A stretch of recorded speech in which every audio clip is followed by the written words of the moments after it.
Mr. Simon Harry, the Statistician-General of the Federation, says the nation's gross domestic product (GDP) grew by 3.40% in 2021.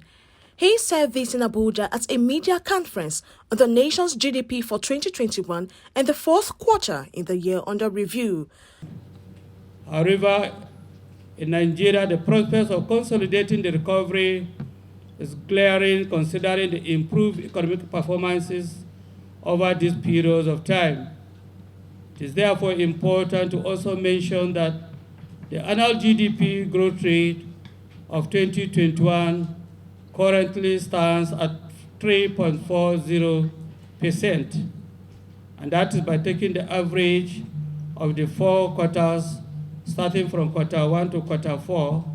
And so by the time you divide that by 4, that gives you 3.40%, representing the growth rate for the year 2021.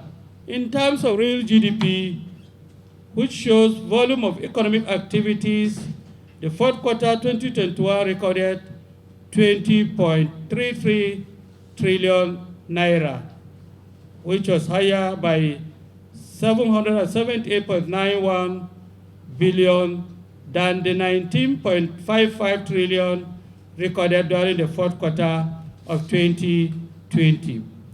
And this clearly shows that output growth of 3.98% was recorded during the fourth quarter of the year 2021.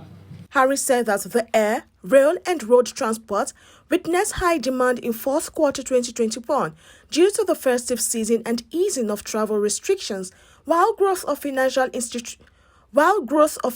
institutions was driven principally by the volume of deposits and interest on deposits received.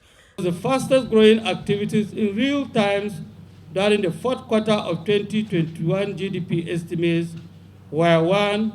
Air transport with a figure of 63.05%, coal mining with a figure of 62.91%, metal oils with a figure of 42.96%, quarrying and other minerals with a figure of 42.92%, supply, rail transport and pipeline with a figure of 37.74%, road transport with a figure of 30.39%, water supply, sewage, waste management and remediation with a figure of 28.984%, and indeed financial institutions with a figure of 21.19%. On the other hand, the slowest growing activities include oil refining with a negative figure of 43.94%, crude petroleum and natural gas with a negative figure of 8.06%, wood and wood products minus 4.82%, pulp, paper and paper products negative 3.33%, and textile, apparel and footwear with a figure of negative 2.37%. GDP helps to determine the structure and dynamics of an economy, which by implication measures the performance of the economy within a given period.